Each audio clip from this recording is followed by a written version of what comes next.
Joe, I don't think Moses could keep them afloat, if I'm honest.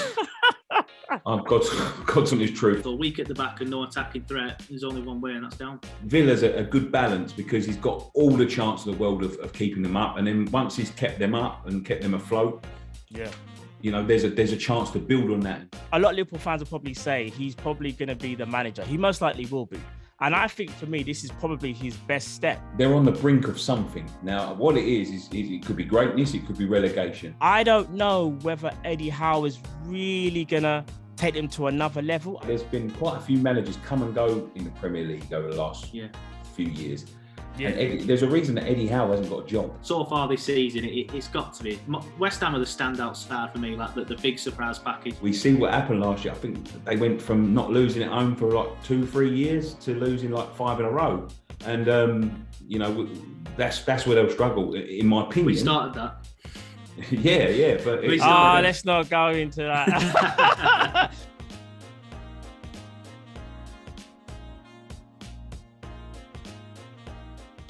Hello and welcome back to another episode of Fan Zone. It is the Premier League talk show by the fans and it's for the fans.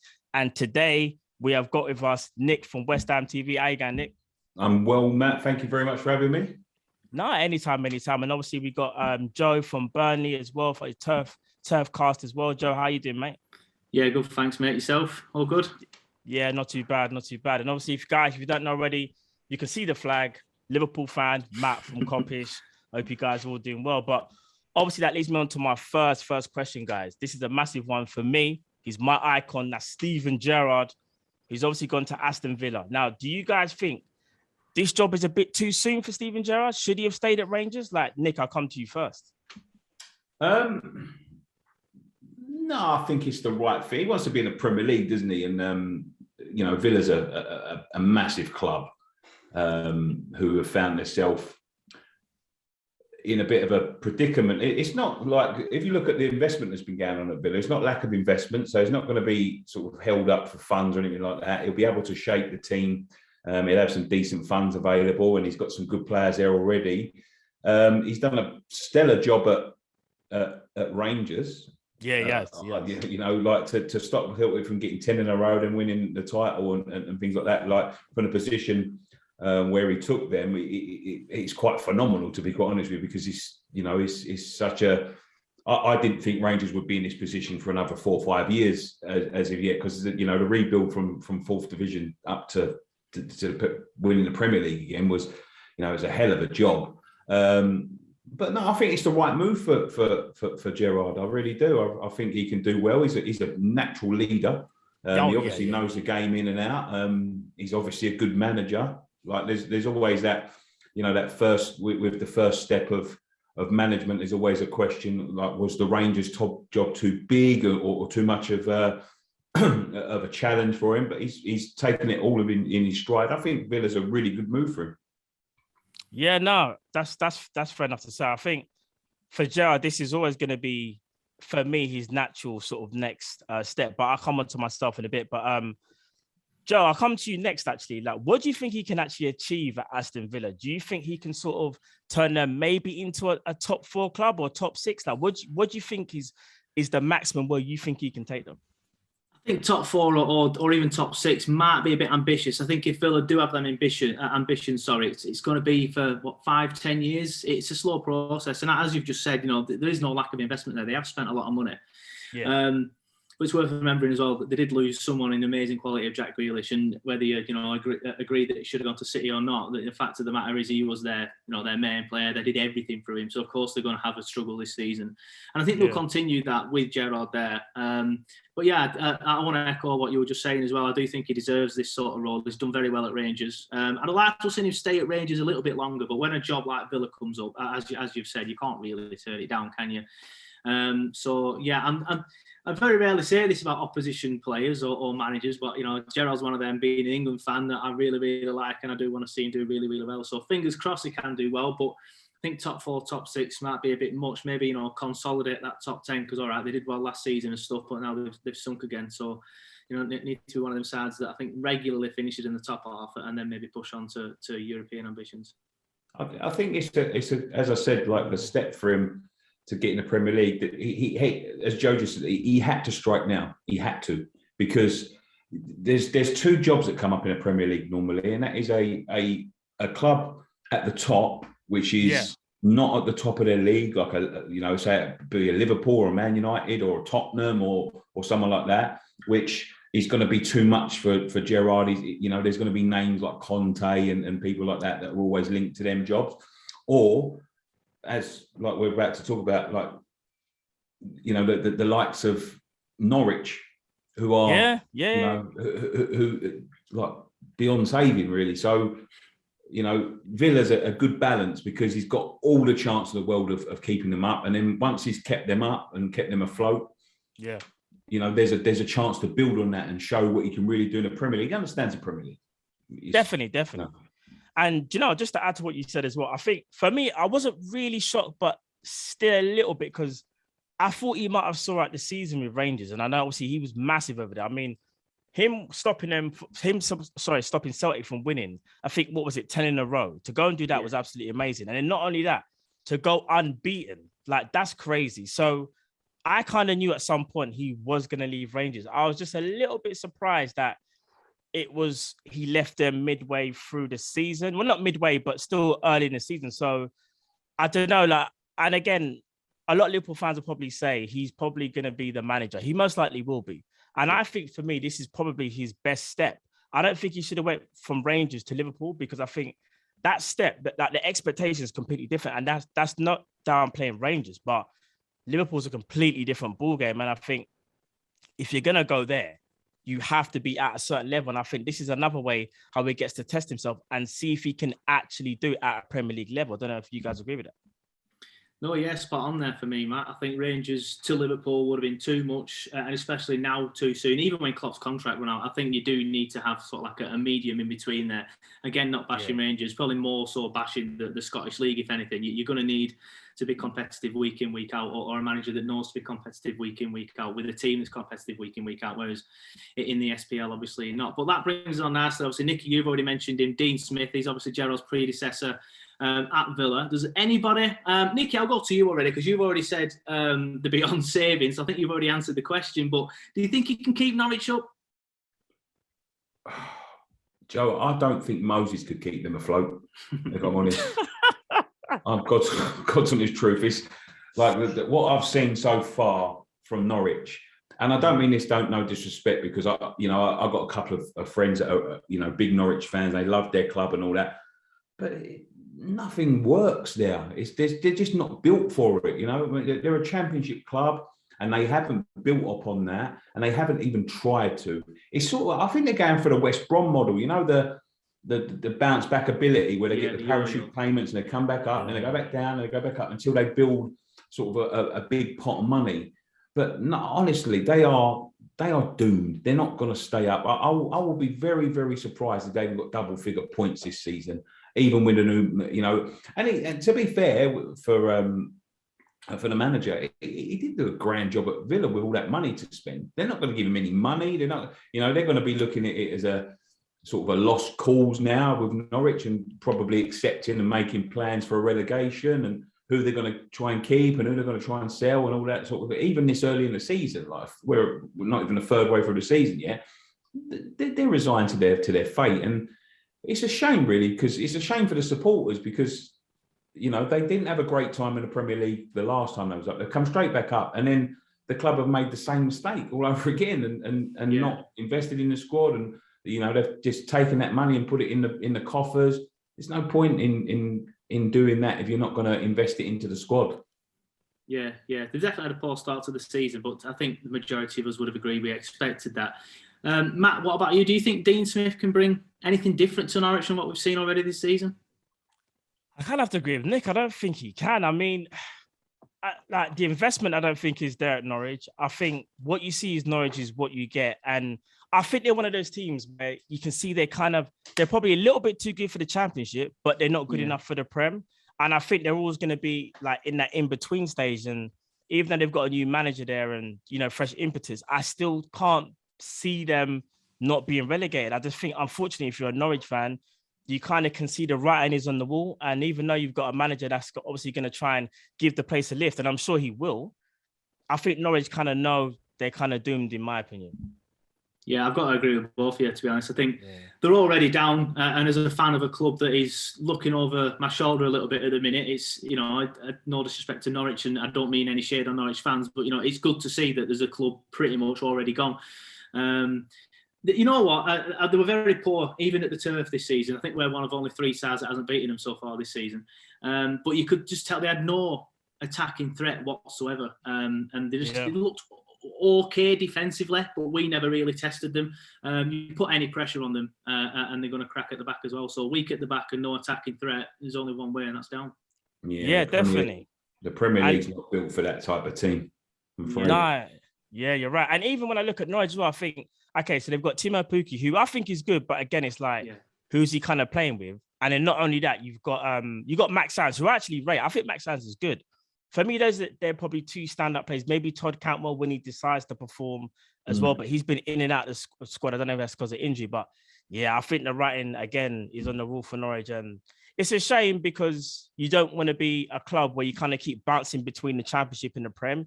You kind of want to get stabilised, you know what I mean? Like whether it's going to be one or the other. But I do think, unless, you know, they get some heavy investment, I do think Norwich are kind of going to keep flip-flopping between both leagues. Talking about heavy investment, Eddie Howe is going to be taking charge of Newcastle for the first time this weekend. Yeah. Was he the right appointment for you boys? Do you know what? I was thinking about this the other day. If you're a Newcastle fan and you've had Steve Bruce, Eddie Howe is a step up, right? But at the same time, because Newcastle got this massive investment, I kind of thought they would have went for a manager of a bit higher caliber who can attract better players, because even though it's only phase 1, I believe, of Newcastle, it's only phase 1 because they're going to get some players in that are going to be part of this first phase. Some will stay, some will go. I don't know whether Eddie Howe is really going to take them to another level. I think he will stabilize them. Like he'll probably, you know, he won't get them relegated or anything like that. But at the same time, I can't see with Eddie Howe, Newcastle breaking the top 10. I think it might take a manager after Eddie Howe to really get them to kick on. I don't know if you guys agree with that. No, yeah, I agree, to be honest with you. If anything, I think that, again, they should be looking over the shoulders a little bit more than what they were. I think he'll come in, and I don't think they'll go down simply because of the money, to be honest. But he doesn't know how to set up a defence. And that's kind of what Newcastle were built on under Bruce, which frustrated Newcastle fans, to be fair. So they'll probably be watching this and shouting at the screen saying, well, at least we're going to score some goals now. Yeah, you might do, but you'll concede some goals. So instead of, you know, drawing 0-0 or losing 1-0, you might lose 4-3, which, you know, I guess is more entertaining if you're a Newcastle fan. But he needs to learn how to set up a defence if Newcastle are really going to kick on. And obviously, it was at Burnley before we got Sean Dyche in. Obviously went back to Bournemouth, and he was the same there. He didn't know how to set up a defence. We lost a lot of games quite heavily under him. Never really kicked on. But yeah, this was in the Championship, obviously, but we were never really in any danger of going down. So yeah, I think it's going to be so different from Steve Bruce. Like you said, he's just a totally different manager. So I think that will give them a lift ultimately over the next 6 to 8 weeks, and they'll probably ride on the crest of that wave. But I think eventually they'll start losing a few games, and then they won't really push on. They'll just stay where they are, I think, under Eddie Howe, and then maybe get a bigger manager next season, as early as the start of next season, I think. Well, what worries me about Newcastle is they're a club that they're on the brink of something. Now, what it is it could be greatness, it could be relegation for me. Eddie Howe wasn't their first choice. Like at the end of the day, there's been quite a few managers come and go in the Premier League over the last few years. Yeah. And there's a reason that Eddie Howe hasn't got a job, and that's because nobody thinks he's the right man, right? So you've got this, right? So the rumours surrounding, and this was always my worry for Newcastle, was, do these people? They've got all the money in the world. Yeah, you can more money than anybody in the world, right? They can theoretically go out and buy Mbappe, they can go out and buy Ronaldo, and they can go out and buy Messi all in one weekend, right? And that is a fact now, right? And they can afford to pay them. Whether they're going to be flat in financial fair play rules is you know, sometimes it doesn't matter. You've got no European competition to worry about. or a points deduction. You got them players, you're going to make them points up and then build on it from there.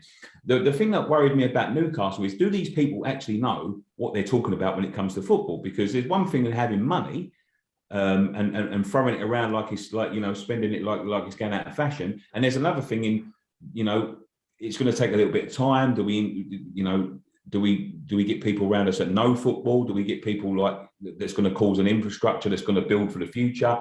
And it seems to me like it's the latter. It's the former, because the name that come up before him was the Arsenal manager, Emery. Oh, Unai Emery. Yeah. And I thought, well, he didn't do well at Newcastle. I definitely, he didn't do well at Arsenal. I definitely want him in a relegation fight. That's for sure, with the players that they've got. And you've got that sort of that sort of first 2 to 4 weeks is so important in the new ownership, because you're setting your standards right. So they would have been better off, in my opinion, in keeping Bruce, because that would give some of the players hope. Hold on a minute, these might not be here to just flip the whole club around, because there are going to be players in that squad now that, you know, the manager got the chop after, you know, they was there for one day and they were talking about getting rid of Bruce, and then ultimately a week later he went, right? And there's going to be players in there now, because some of their players, they've got a couple of good players, and I'll stress this, a couple of good players. St. Maximin, Willock, there's a couple of good players there, but majority of them players are not good enough. They are not good enough for the Premier League, right? And there's going to be players there now that are thinking, well, they've got to make rid of the manager after a week. As soon as they get the chance in January, they're going to bin me off somewhere. You know what I mean? I'm going to be in the dustbin, or they're going to bring by someone that's going to replace me, and I'm going to be, you know, they can afford to leave me to rot in the reserves and things. So is the mentality there? I don't think so. I think it's a very, very dangerous game they're playing. I think they should have looked for stability, looked for sort of infrastructure, the first thing, and just said, look, you're all safe. Just make sure you keep us up and we'll talk from there. They haven't done that. They've gone the exact opposite direction, been the manager, and the players are going to be looking over their shoulders now thinking, God, who's going to come in to replace me? And it doesn't give that that basis for a fight. And this is, don't make no mistake about it, up to January, this is a fight, and they could be too far to even turn it around. Like whoever comes in, you're going to be looking at likes of Jesse Lingard and all of these players that they're talking about of bringing in. They might look at Newcastle and think, no, I don't fancy it. I ain't got a year to give them in the Championship if they go down. And they could be in real trouble. Real trouble. Do you know what? I see it slightly different. Although I agree with what you're saying, because I was thinking about that as well. It's like, what direction are they actually going? They've got rid of the manager, Steve Bruce, who wasn't doing well. Let's be honest. But again, it's like, I don't think the players, that you could tell they started to lose trust in him. And I think maybe the situation around Newcastle just obviously didn't help, but I think they kind of had to make a brave move. And that brave move was to get rid of Bruce, because they needed some fresh impetus. And I know what you're saying, because let's say they did get the Jesse Lingard. Even though Jesse Lingard probably will know that if he was to go there, he won't be there for the long haul. A lot of players these days, I hate to say it, but they're going to go for the money. So at least they kind of know they might go there for 1 or 2 years, get Newcastle back to kind of at least to a stabilized level. Try and get to like a... Matt, that didn't work for the likes of QPR. I know. QPR's a perfect example. QPR's the one that I was going to mention. Like they came in all this money, obviously to a lesser extent, all this money, and it just didn't work out. And again, even to a lesser extent, I have to mention this, but when the Venkis came in at Blackburn Rovers, they came in, they sacked Sam Allardyce, put Steve Keane in, and no one's seen them since. You know, they've both been all the way down to League One. I agree with what you're saying, Nicky. It can go either way, but I'm leaning more towards disaster. But again, it's the next 3 months are massive for them. If they can get a head of steam going, which to be fair, I think they can do, then I think they'll stay up. Definitely. And just the last thing I was going to say on that as well was that with the players coming in for money, you might get, as again, like your Jesse Lingards and whatnot, but at least they're better than what you kind of have, because let's be real, as you said, Nick, they've got a few good players. They haven't got a spine. They haven't even got a spine yet. Do you know what I mean? So, and I think maybe getting Eddie Howe, and even though I don't agree with he's the right manager for them, he's still better than Bruce, I believe, at least from an attacking point of view. And not only that, maybe his reputation might be able to bring in some slightly like silkier players that can help, you know, get Newcastle a little bit higher. Because again, I'm going to stress this is phase 1 for Newcastle. Eddie Howe is not, as you said, he's not there long term. No. He was there. He was the person that they just thought, you know what? if you can't get Unai Emery or whoever else wanted to get, we'll go and get him. And I think that's where it is with Newcastle, if I'm being honest. So, time will tell. Indeed. But Nick, you're gonna smile at this because obviously we can't not talk about West Ham, your lovely club. And yeah, obviously you gave us a thumping. Well, not a thumping. You beat us. You know, I have to give you guys credit because you deserve it. I can't even lie. But yeah, is David Moyes for you? Without being biased, though, Nick, is he manager of the season so far?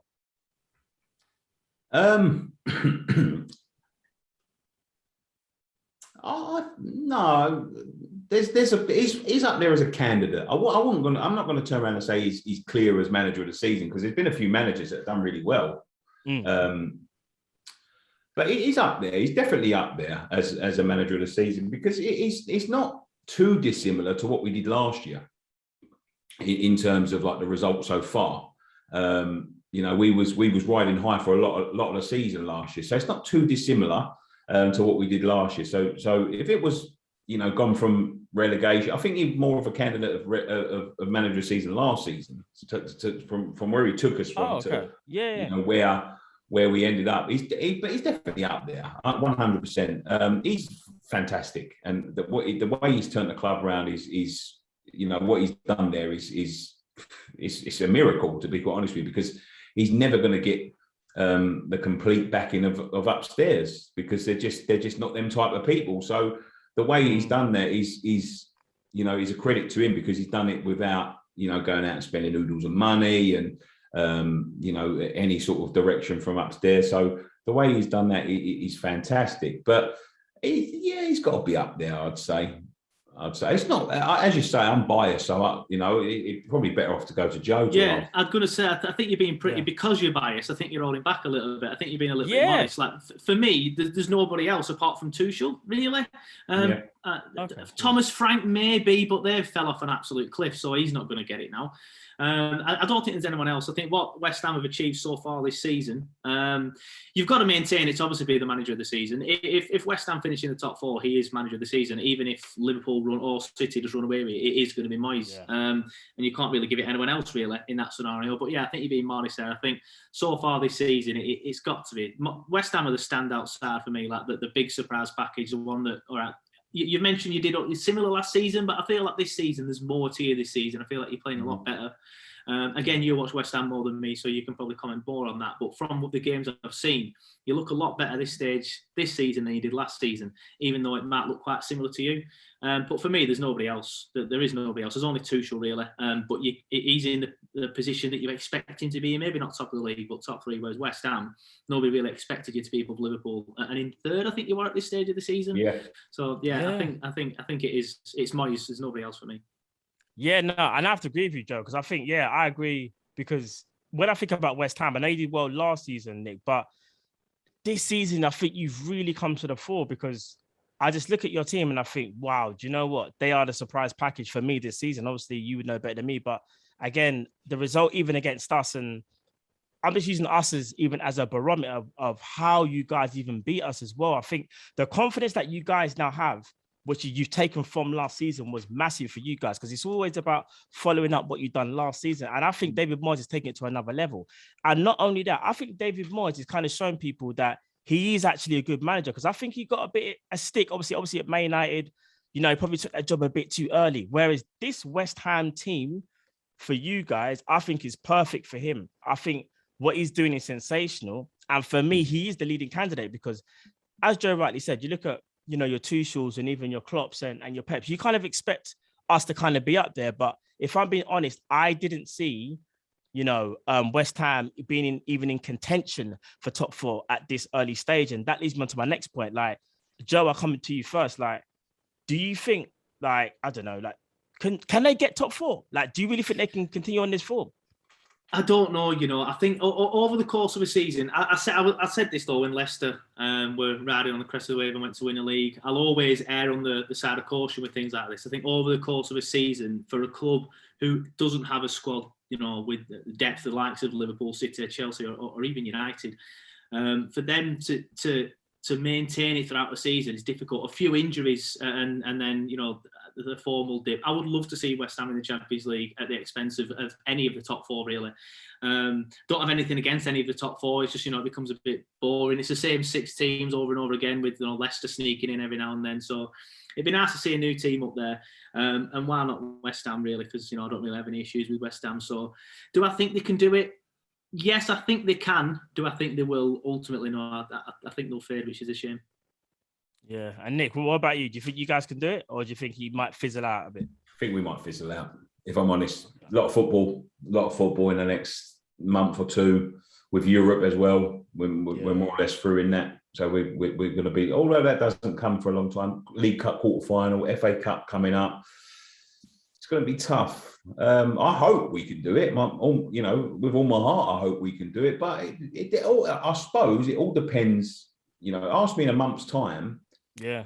And I'll give you a definitive answer, because it all depends on where we are in a month and going into January, who's injured, who's available. What we need. January's big, yeah. And January could be a big one. But ask me in a month's time, I'll give you a definitive answer. But at the minute, it's going to be a tough ask, to be honest. Yeah, fair enough. So we've spoken about West Ham. Let's move our attentions on to Liverpool. Obviously, you've already mentioned it, Matt. A defeat in your last game and an in-form Arsenal coming up next. And you've got a lot of players leaving for the Africa Cup of Nations in January. I feel your pain, though, for that, because the only decent player that we've got in Maxwell Cornet, he'll obviously be going as well. So I do feel your pain. Is there cause for concern for your season, though? Because like I said, you've just lost a game. You've got a tough game coming up. I think you'll win it, if I'm going to be honest. But I think the main point is a lot of your key players are going to be away for potentially up to a month in January. Yeah, this is a tough one because, again, I don't want to sound like I don't use excuses, but I'm getting that feeling of last season where we started picking up so many injuries. And obviously last season was defense, right? And it seems like this season is midfield. And I'm just thinking, not again. But do you want to know something? I just think we have just about enough depth, because I think Fabinho is fit. I think Henderson's fit. Thiago's just come back. And obviously we got Naby Keita, who's out as well. Obviously Salah Mane are going to be out for African Cup of Nations. The Arsenal game is going to be tough. I still expect us to win it. However, I do think, AFCON's going to affect us, though, in the long haul. And I think it could sort of unravel our season if the other players who are supposed to be there don't play to their full potentials, like your Oxlade-Chamberlain. So we'll have to, wait and see. Yeah, it's going to be interesting to see how January gets on for you, with a lot of the players leaving. But Africa Cup of Nations is quite regular, isn't it? I think it's every 2. Is it every 2 years? I think so. Yes, I think it's every 2 years. I think. Yeah, because I seem to remember the year that you won it, there was all this debate about players being away in January. It didn't really seem to affect you that much then, but as you said, you didn't really have the issue with injuries then. So. That's interesting. Nicky, how about you? Did you think Liverpool can carry on? Or do you think they could, but I'm going to put a curveball in here. I don't think it's going to be the loss of Mane or Salah that's going to cause the problem. It could potentially be the loss of Matip, because Matip is a fantastic player, and they're struggling defensively. And we see last year that when Van Dijk was missing, they struggled defensively, and I even think they struggled against us last week defensively. Like Alisson, we did. He's not on his game, but I think Liverpool can score goals all over the pitch. I really can. Like obviously Salah and Mane are massive misses, but I'm more concerned for Liverpool about the loss of Matip, because I think Matip could be a key. Because if someone else comes in or someone else goes down, we see what happened last year. I think they went from not losing at home for like 2-3 years to losing like 5 in a row. And, that's where they'll struggle, in my opinion. We started that. Yeah. But let's not go into that. No. Do you know what? I get what you're saying, but with Matip, all right, so we brought in, obviously, Konate, and obviously we still got Joe Gomez there. But obviously Matip, everyone knows, is our second best defender. The thing is, I think the cover there we have this season were right. I think it's swapped now. I think it's actually midfield. Because when you look at our midfield, our best midfield is Fabinho, Henderson, and I would say Thiago, now that Wijnaldum's gone. And dare I say, even Naby Keita. I don't know if everyone probably does know this already. I'm a massive Naby Keita fan. And what he brings to the team when he is fit, he can do some great things. But obviously, if he's going to be missing for AFCON, that's a major worry. And not only that, I still think he's Salah as well, because for me, Salah's the best player in the world. If you take the best player out of the world, out of any team, it's going to cause you problems, and it's going to be hard to replicate as good as we are. And with Salah, I think Egypt are going to do quite well in it as well, because they've got Salah. So the chances are Salah's going to be gone for the majority of the tournament as well. And a month without Salah, that's like what? Minimum 4, maybe even 6 games. So I don't want to think about that's it. Crazy. That is crazy. It's his headache, man. All right, people. And that wraps it up for episode 5 of Fan Zone. And drop us a like if you haven't already. And just make sure you leave comments below and just let us know what you think about some of the questions that we've asked today. But guys, just let us know where people can find you. So, Nicky, where can we find you, bro? We're West Ham Fan TV on YouTube and all across social media. That's where you can find me. Even my personal one as well, Nicky J82 on Twitter. Nice one. And Joe, where can the people find you as well, bro? So we're TurfCast Podcast. You can find us on Twitter, Facebook, YouTube, TikTok even. I'm down with the kids. And to get the personal plug in there, like Nicky did, exactly like Nicky did as well, just Joe Tom Red on Twitter if you want to see me tweet once a month about some random crap, because that's all I pretty much do, my personal one. Nice one. And obviously, guys, you can find me at Team Kopish, obviously on YouTube as well as Instagram and Facebook, and obviously my personal as well. Everyone's plugging their personals. I will do myself. You can find me Matt_Kopish on Instagram and Twitter, people. So yes, make sure you like, share, and subscribe, people. Thank you again for watching. We'll see you again for another one. It's Fan Zone. Take it easy.